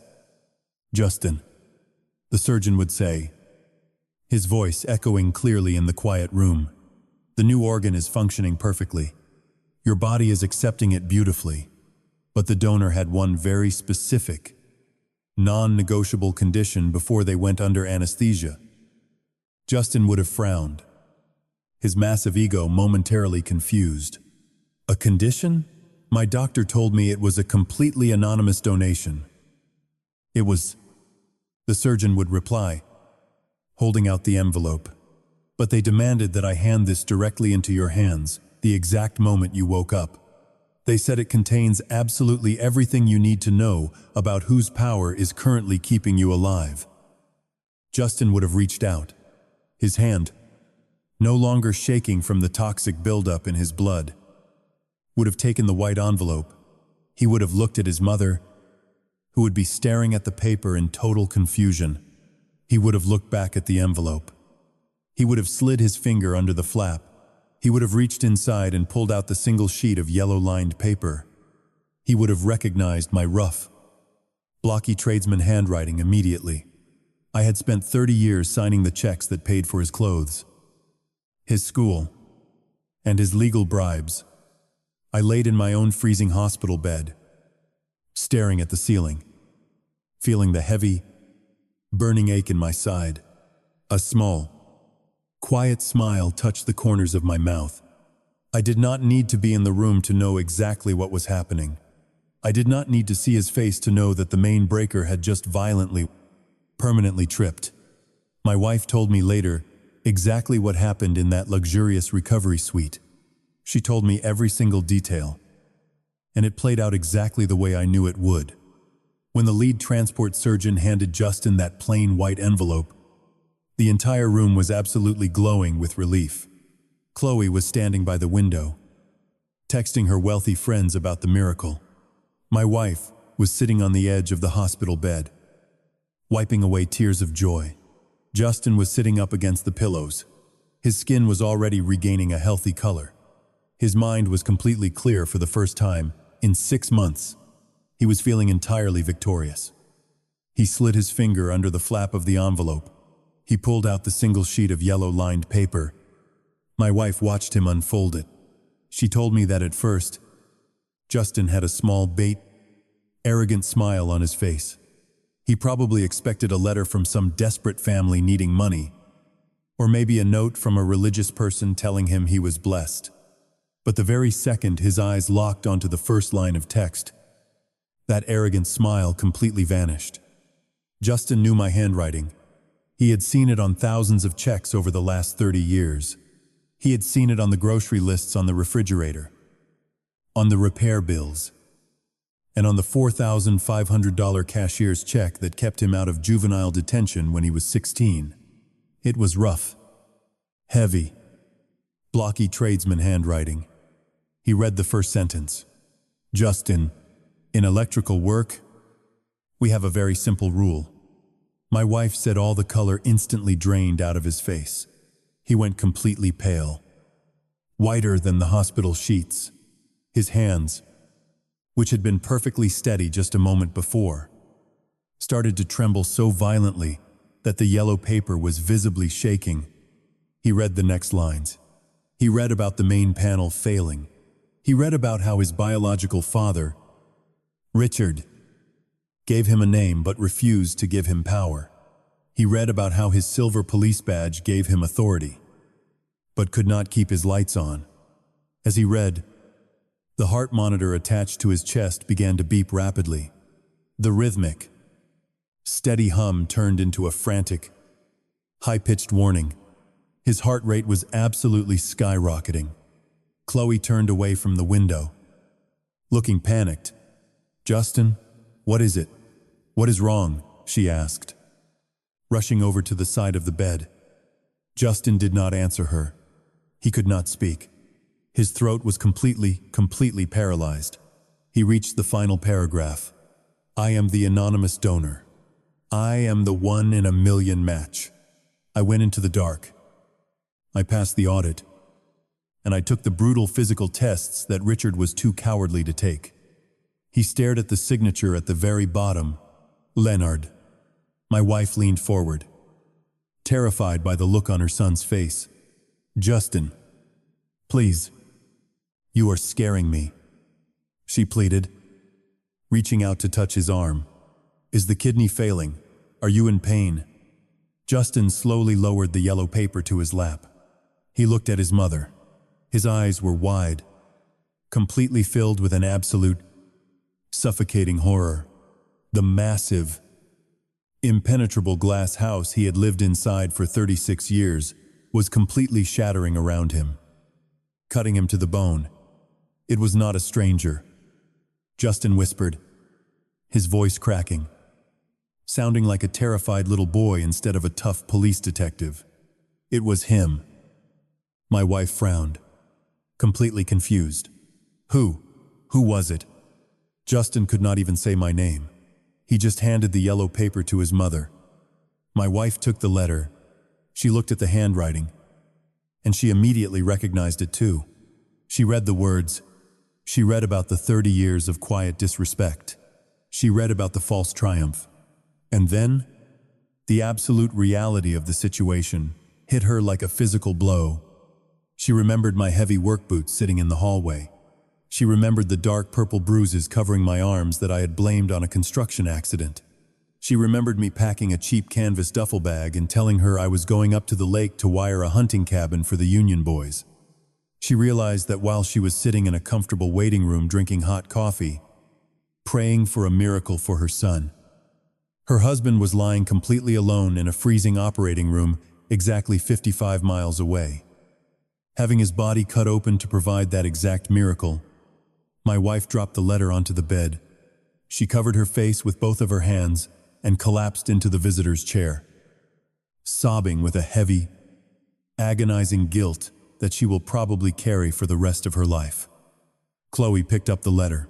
She read it, and she just stood there in absolute, stunned silence. Justin looked down at his own stomach. He looked at the thick white medical gauze taped over his surgical incision. For his entire life, Justin believed he was a self-made, superior man. He believed his success was a direct result of his own greatness and his biological father's bloodline. He had spent years looking at my dirty hands, my work boots, and my worn-out flannel shirts with absolute disgust. He had publicly introduced me as my mother's husband at his own wedding, just to prove how entirely irrelevant I was to his perfect life. And now, lying in that bed, he realized the ultimate, terrifying truth. He could not give it back. If I had given him $30,000, he could have eventually worked hard and paid me back. If I had bought him a car, he could have returned the keys. But I did not give him money. I gave him a piece of my own living body. It was permanently wired into his system. My blood was flowing through it. It was filtering his toxins. It was keeping his heart beating. He could never take off his uniform without seeing the scar. He could never look in the mirror without knowing that the only reason he was standing upright was because the old, pathetic tradesman he despised had decided to show him mercy. I had not just saved his life. I had completely and permanently conquered him. He could not arrest his way out of this debt. He could not use his badge to intimidate me. The grounding wire had finally snapped, and the massive surge of reality had completely incinerated his ego. "Where is he?" Justin suddenly demanded, his voice frantic. Looking desperately at the transport surgeon who was still standing quietly near the door. "Where is Leonard? What hospital is he in?" "I cannot tell you that." "Justin," the surgeon said calmly. "The donor signed very strict non-disclosure paperwork. Even though he chose to reveal his identity to you, I am legally bound to keep his medical location completely confidential." "I am a police detective," Justin yelled, trying to sit up, ignoring the burning pain in his abdomen. "Tell me where he is. I need to see him. I have to talk to him right now." "You need to lie down and let your heart rate stabilize, or you are going to compromise the surgical site," the surgeon replied, his voice taking on a hard, authoritative edge. The donor made it very clear. He does not want a parade. He does not want to thank you. He just wants you to understand exactly how the lights stay on. The surgeon turned around and walked out of the room, leaving Justin completely trapped in his own nightmare. Justin fell back against the pillows. He looked at the ceiling. He was breathing heavily, tears finally spilling out of his eyes and rolling down his cheeks. They were not tears of physical pain. They were tears of absolute, profound defeat. He had spent 30 years trying to prove he was completely independent, entirely superior, and completely untouched by my presence. And in one single morning, with one single piece of yellow paper, I had forced him to realize that he was nothing without me. The clock on the wall of my recovery room said it was 3 in the afternoon. The pain medication was doing its job, wrapping my mind in a heavy, quiet fog. I was drifting in and out of sleep, listening to that soft hum of the fluorescent lights. My room was basic. It was small, painted a pale institutional green, with a single window looking out over the hospital parking garage. It was not a luxury suite. It was just a place to repair a broken machine. About an hour after I knew the letter had been delivered, I heard a strange commotion out in the hallway. Usually, the donor recovery wing is incredibly quiet, but I heard the heavy squeak of rubber wheels on the linoleum floor moving far too fast. I heard the frantic voices of the nursing staff telling someone they were violating hospital protocol. I heard a man's voice, raspy and completely out of breath, demanding to be let through. The heavy wooden door to my room suddenly swung open. It was Justin. He was sitting in a standard hospital wheelchair. He was not wearing his tailored navy blue police uniform. He was not wearing his heavy tactical boots. He was wearing the exact same cheap, faded cotton hospital gown that I was wearing. He was hunched over, clutching his abdomen with both arms, his face shining with cold sweat from the agonizing physical effort of moving so soon after a major transplant. His wife, Chloe, was standing behind the wheelchair, gripping the handles. She looked completely terrified, her expensive designer purse sliding off her shoulder. Nurse Sarah rushed into the room right behind them, looking incredibly angry.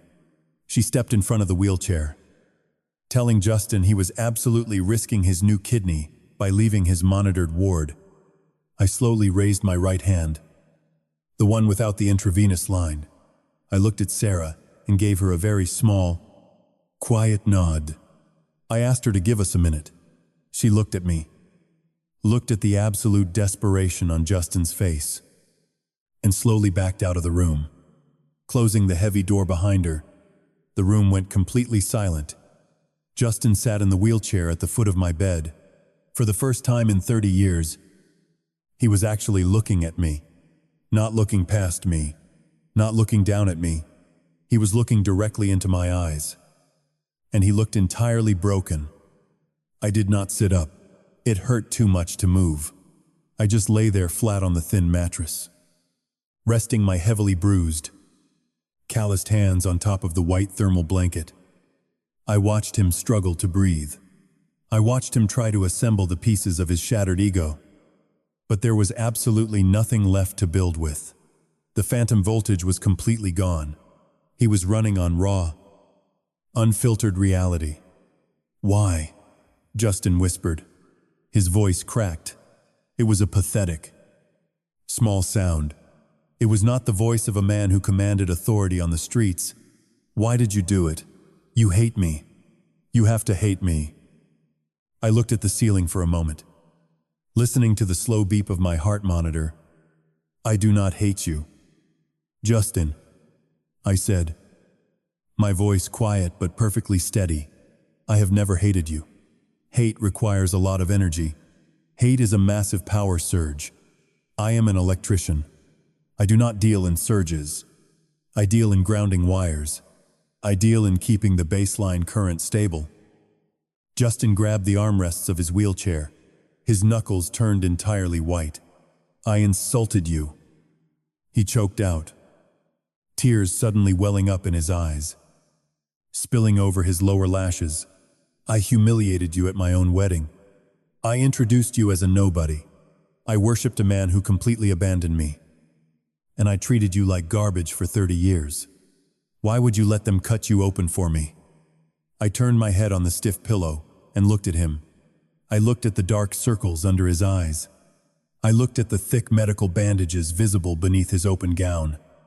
"Because your house was burning down, Justin," I told him, keeping my tone utterly devoid of anger or vindication. "Richard promised you a shiny new generator, but when it was time to pay the bill, he walked away. Your mother did not have the right parts. Your badge could not fix the wiring. You were sitting in the dark, and you were going to die there." I took a slow, shallow breath, managing the burning ache in my left side. "I did not do this to win an argument," I continued, watching the tears run down his ashy cheeks. "I did not do this so you would finally call me Dad. I did not do this so you would feel guilty. I did it because I am a practical man. I had a good component. You needed it. The circuit is closed now. The power is back on. That is the entire job." Chloe was standing completely still behind his wheelchair. She was crying silently, her hands covering her mouth. She had spent the last 8 years looking at me like I was a pathetic, working-class loser. Now, she was looking at the old tradesman who had literally provided the beating heart of her entire perfect life. Justin bent forward in the chair, sobbing. He did not cry like a proud man. He cried like a terrified child who had just realized exactly how close he came to stepping off a massive cliff. The absolute, unassailable dominance he thought he possessed had been a total illusion. His entire existence, his future career, his ability to breathe the air in that room, was entirely funded by my blood. "I can never pay you back." Justin wept, burying his face in his hands, his shoulders shaking violently. "I have nothing. I can never give this back to you." "I know," I said quietly. "I do not want it back. It belongs to the house now." He looked up at me through his fingers. His eyes were completely red. The heavy, polished armor of the police detective was entirely gone. The arrogant boy who broke a remote-control helicopter and blamed me for trying to fix it was finally dead. Sitting in that wheelchair was just a man who finally understood the absolute, staggering weight of genuine sacrifice.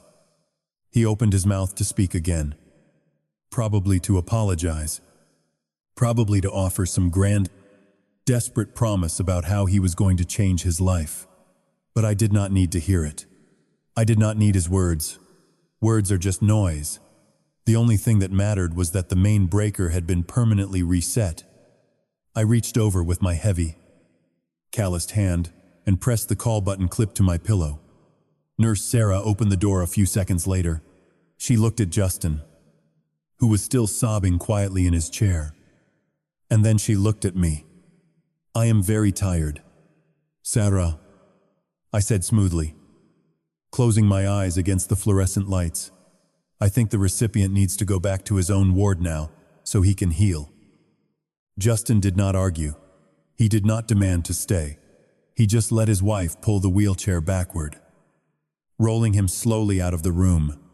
The heavy wooden door clicked shut, cutting off the sound of his crying, leaving me alone in the absolute, perfect quiet of a job, completely finished. The physical recovery for a 69-year-old man who just gave away a major organ is not a fast process. It is slow. It is frustrating. And it requires an incredible amount of patience. I spent 5 days in that small, green hospital room before they finally discharged me. My wife drove me home. The entire car ride was completely silent. She did not try to make small talk. She did not try to offer empty apologies for her son's behavior. She just kept her hands tightly gripped on the steering wheel, completely overwhelmed by the staggering weight of what I had done in the dark. Justin's recovery, on the other hand, was incredibly rapid. 36-year-old bodies bounced back. The toxic blood that had been poisoning his brain for months was completely filtered out. His strength returned. Exactly 6 months after the surgery, Justin was officially cleared by the medical board to return to active duty at the police precinct. He got his silver badge back. He put his navy blue uniform back on. He strapped his heavy tactical belt around his waist. But he was not the same man. The guys at his precinct noticed it immediately. The arrogant, swaggering detective who used to brag about his wealthy in-laws and mock blue-collar workers was completely gone. He stopped talking over people in meetings. He stopped strutting around the station like he owned the building. When he pulled over rusted work vans on the highway, he did not treat the drivers with absolute, condescending disgust anymore. He looked at their calloused hands. He looked at their tired eyes. And he handed them a warning instead of a massive ticket. He was walking around with a permanent plainte, physical reminder of his own fragility, wired directly into his abdomen. Every single time he looked in the mirror to button his crisp uniform shirt, he had to look at the thick, jagged surgical scar running across his stomach. He had to remember that the only reason his heart was beating was because the old, pathetic tradesman he had publicly humiliated had decided to keep his lights on.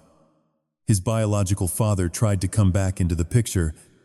Of course, about 3 months after the transplant, Richard called Justin.